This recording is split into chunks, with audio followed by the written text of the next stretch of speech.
Hi, everybody. This is Addison Shonland. It is Friday, the 16th of July, and I'm with my colleagues and friends from India, Vinny Longani and Nitin Sarin from Sarin and Company, which I am told by them is the premier Indian aviation law firm.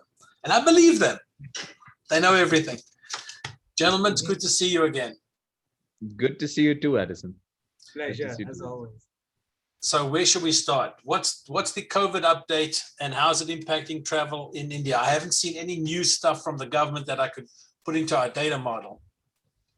Well, let me start by saying in my small hometown where I am at the moment, from our peak when we spoke in May, where we were pulling about 800 new cases a day, we're down to 2.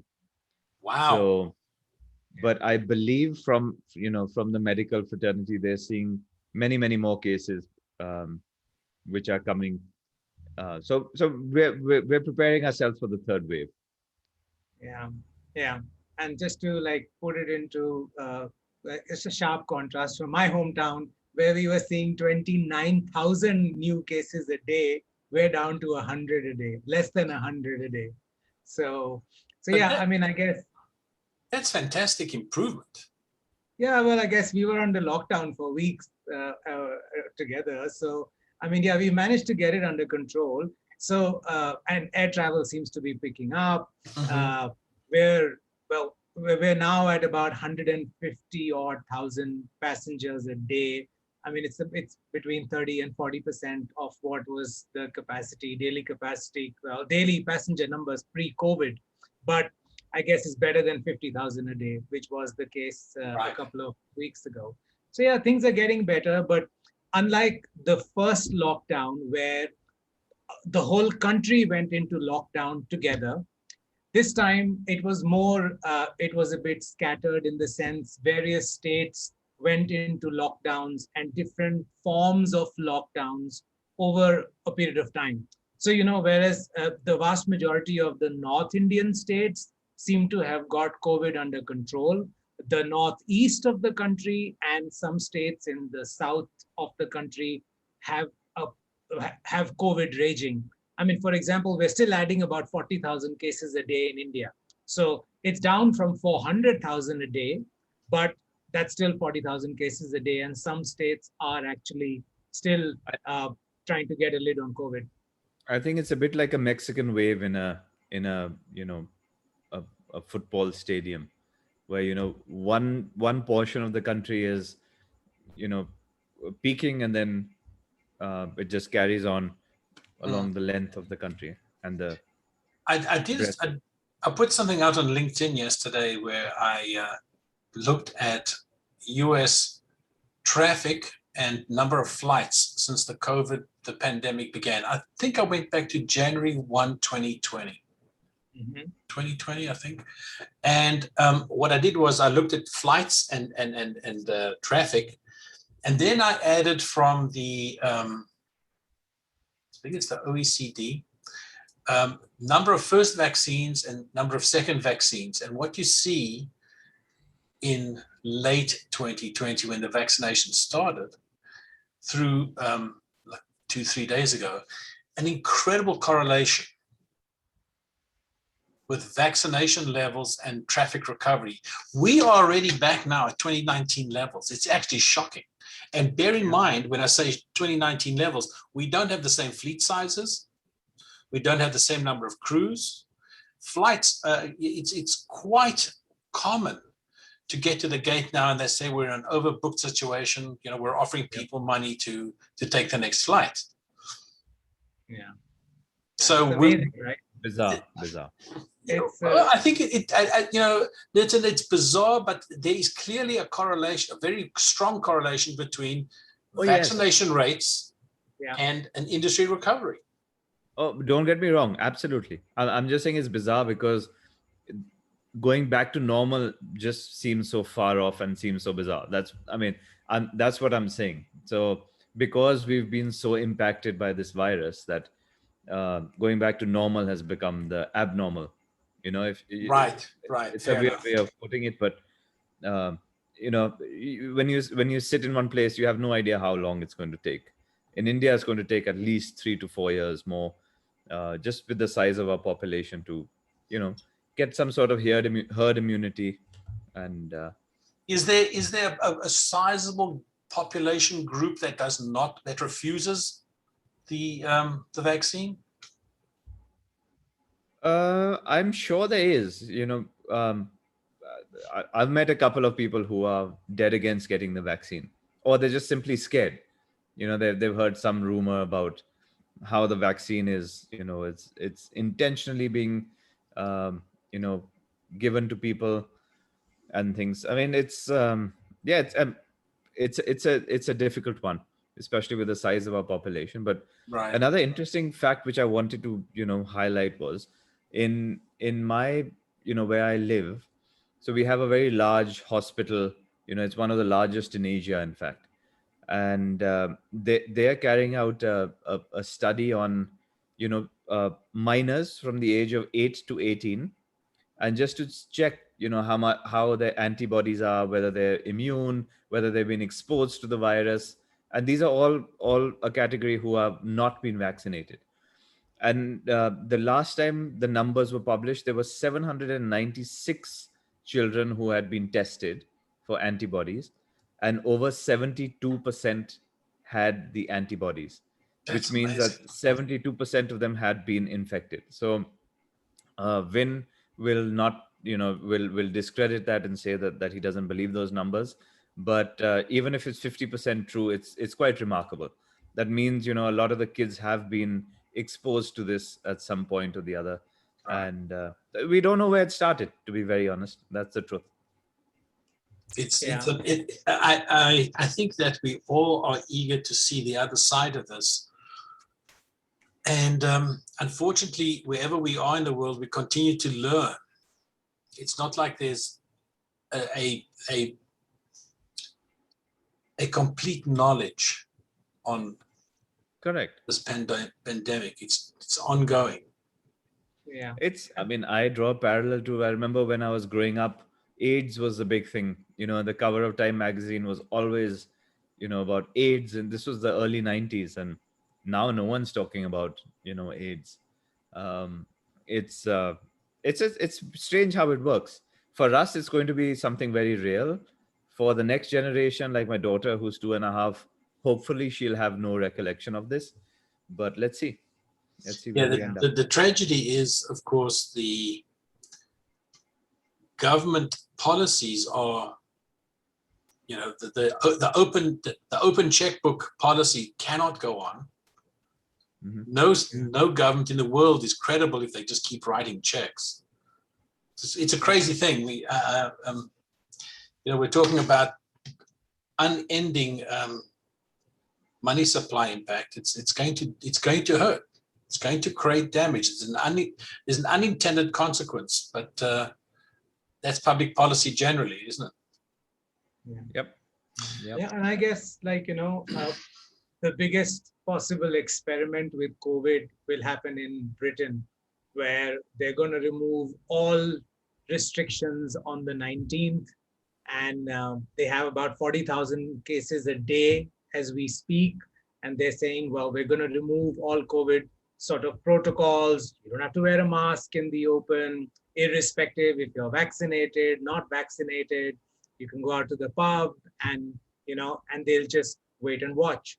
So I guess the world is really looking to see what is going to happen in Britain, because just look at Los Angeles today. Yeah. They've had to get the mask mandate back, right? Right. That's what they did yesterday. Yeah. It's interesting. I think there is clearly, certainly in my world, in Baltimore, there is fatigue. It's just people are tired of this because this has to come. What are we going to do? Yeah. Oh no, and there's fatigue here. I mean, what we're seeing in India is revenge travel. The lockdowns have eased, and there is actually revenge tourism. Our hill stations are packed. people who can travel by air. Maldives has just opened up for Indian tourists. There are now, I mean, multiple flights from all sorts of places in India to Maldives. Goa is busy. People are just traveling because people are sick of being at home. Right, So, right. I mean, while business travel hasn't picked up, leisure travel, I mean, people are not traveling. People who usually travel for business are now traveling for leisure because they're sick of working from home. So, Right, right. I don't know if it's a good thing or if it's a bad thing, because we're sort of preparing for our next wave because our vaccination rates are really low. I mean, but it's just probably because, I mean, we still vaccinate 3 million people a day in India, but that's not enough.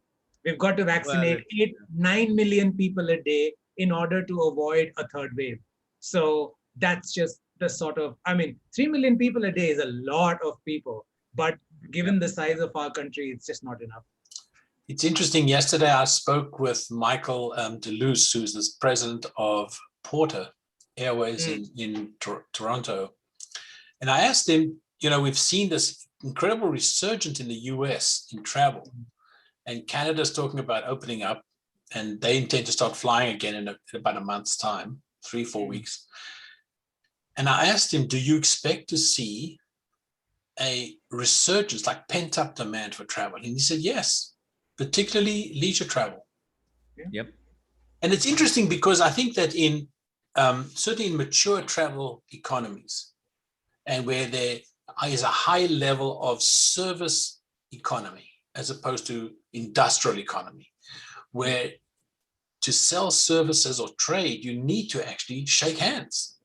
Yes, you can email. Yes, we can do a Zoom like this, but in the end, it's hard to start a relationship electronically. You can maintain one. Yeah. The service industry does require you to literally sit down with somebody, shake a hand, have a meal, have a drink. That's how this stuff works. Yeah. And it's more applicable, like in our context in India, this applies more to the small and medium sort of sized enterprises, because you know, they're the ones who are actually starting to travel now. Because you, like you said, you've got to meet people, you've got to shake hands to do business. Well, not shake hands already, like in our context, but you've got to like possibly we do this. We've been doing this for ages. Like you this, just do okay. namaste, yeah. All right. So, I mean, these people have just got to travel. I mean, whereas people who work in big consultancy firms, or for that matter, large multinationals, they can still do a Zoom and transact business. But small enterprises or medium enterprises, they've just got to travel. So they're traveling too. Well, we spent a lot of time talking about the COVID update here. Vinny, you mentioned that traffic is sort of coming back, and you've just spoken quite a bit about the revenge travel. I've never heard that term before. That's a really interesting term. Revenge tourism. That's amazing. That's amazing. Yeah. Any other thoughts on the resurgent traffic? I've noticed, for example, on Flight Radar, the Maldives Islands, it's breathtaking how many airplanes there are flying around those islands. It's crazy. It's amazing how busy the sky is. I was just watching one of those Just Planes videos last night. It's one of those extremely relaxing videos to watch. You just put it on and do nothing else. And it was of Air Seychelles, where they were holding for an hour and 40 minutes because there was so much traffic. You know, there was this 320 Neo circling. They had an Emirates 777 below them, and they were literally holding for an hour and 40 minutes just to land at the Maldives. Yeah. Wow. I guess hotel rates are pretty high. But they've always been very high. I think you have to pay a daily $600, tourism fee or something. They have a very, very high, fee in Maldives. Yeah. New York's a bargain by comparison. They've got some ridiculous rules. I think you can't really take alcohol in. There's no duty. You can't take duty-free alcohol in, though it's readily available at an inflated price at the resort where you're staying. So yeah, I think that's just like promote tourism. They do these, strange things. Yeah. Okay, so let's talk about some airline updates. Jet, what's going on with Jet? Is it a business? Is it not a business?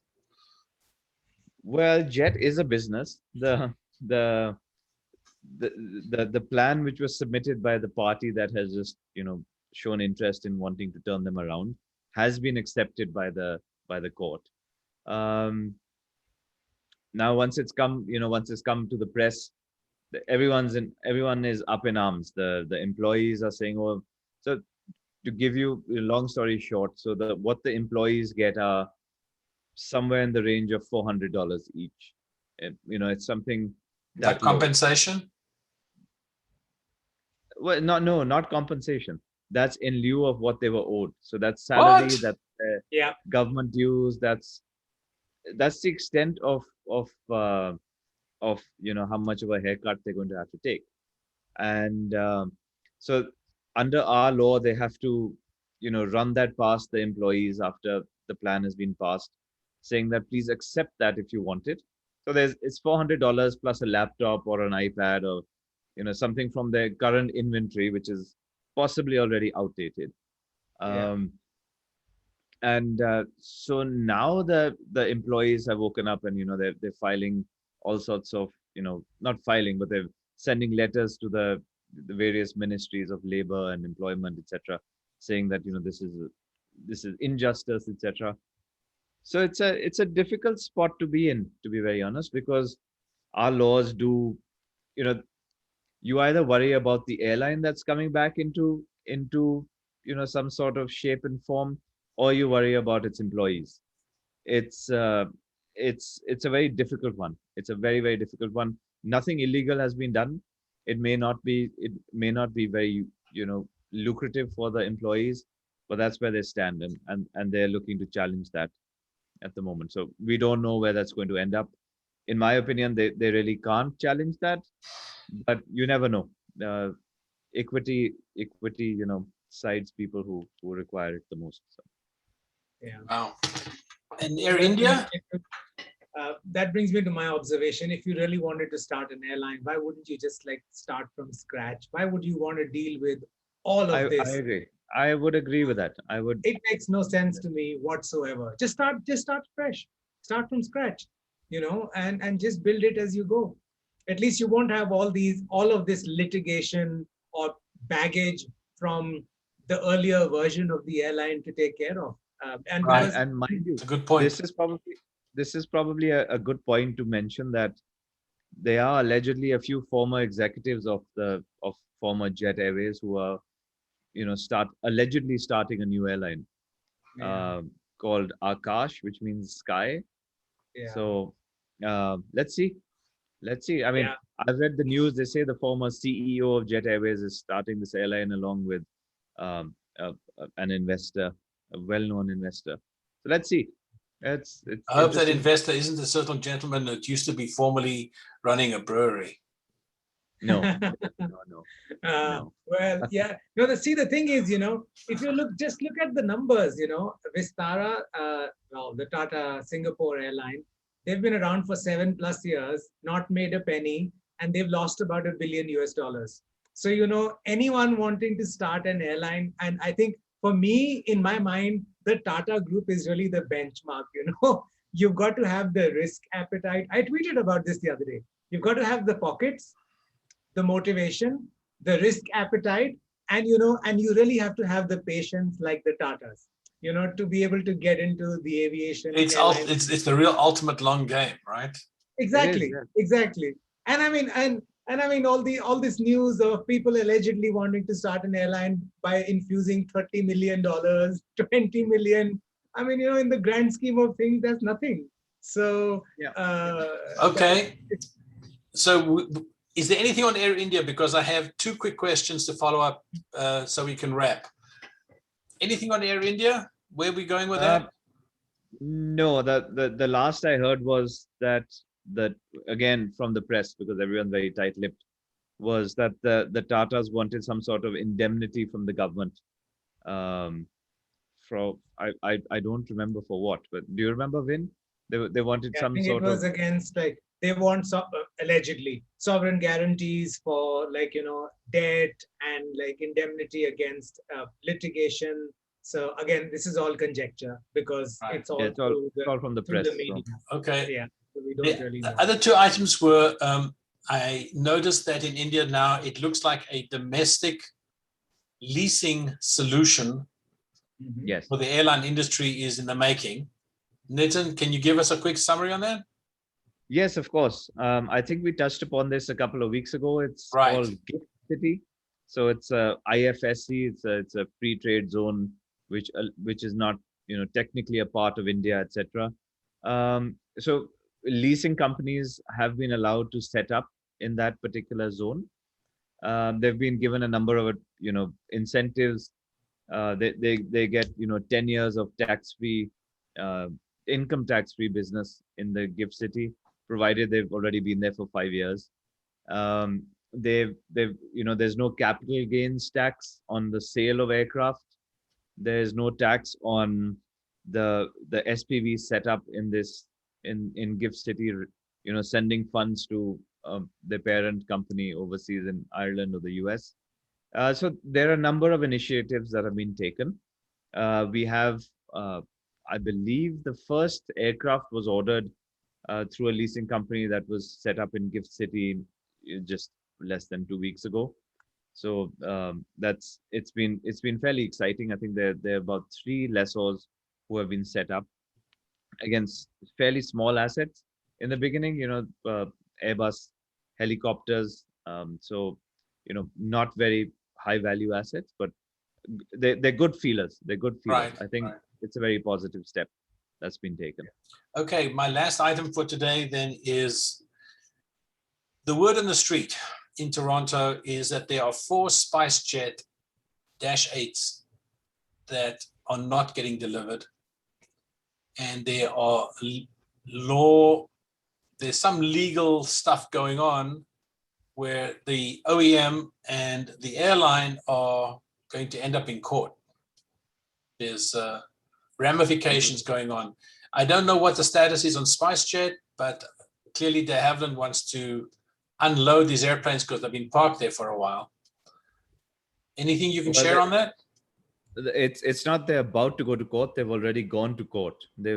I believe they've already got an order against SpiceJet from a UK court, and they've already reached the Indian courts to have that enforced. So if you get a judgment for money in the UK, you can come and enforce that in India as if it had been passed by an Indian court. Oh, that's So that's where interesting. and there's some issue about. Again, I'm not involved with this. I had read the judgment. There was some issue about taking aircraft or not taking aircraft and deliveries, etc. Where I recall that Spice did not want to take some aircraft, and the manufacturer was saying that they've breached contract. Yeah. I mean, ultimately, I guess it comes back to, if you look at Indigo, they've not changed their fleet induction plan because of COVID. They continue to induct as many planes as they planned. Yes, they're obviously returning older ones, but that was also planned.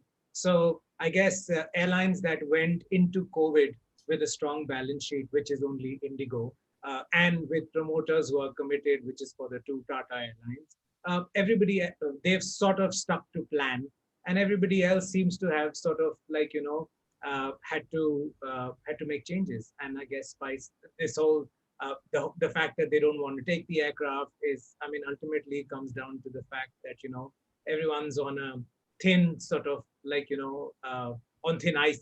Well, at least some of them, where promoters maybe don't want to commit extra money to the operation. So It's interesting how maybe this particular deal would have benefited from this free trade zone thing you just described, Ned, and it might have made things easier. Well, the thing is, I'm not really sure. I'm not really sure because the gift city is so new. I think it's no one really knows how it's going to pan out, because right now it's working very well.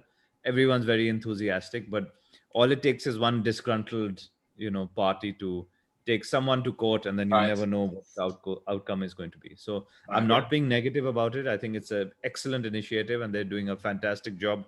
They got an excellent team, but past history has shown that it needs time to develop and mature. yeah. Okay. So I think it's just it's a wait and watch from all the big boys, all the big leasing firms. Everyone's watching right.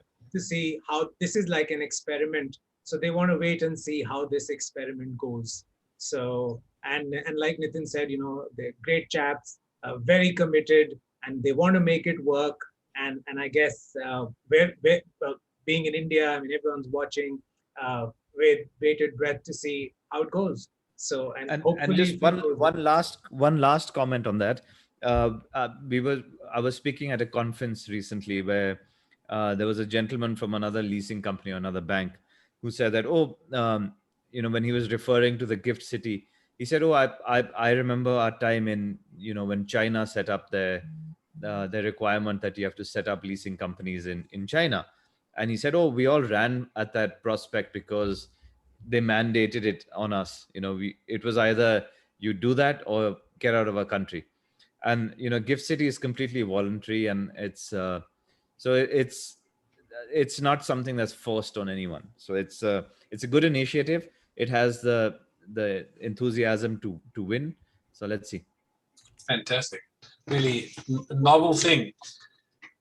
Gentlemen, thank you for speaking with me. Looking forward to chat with you next month. Yes, you take Pleasure care. is all ours. Always a pleasure.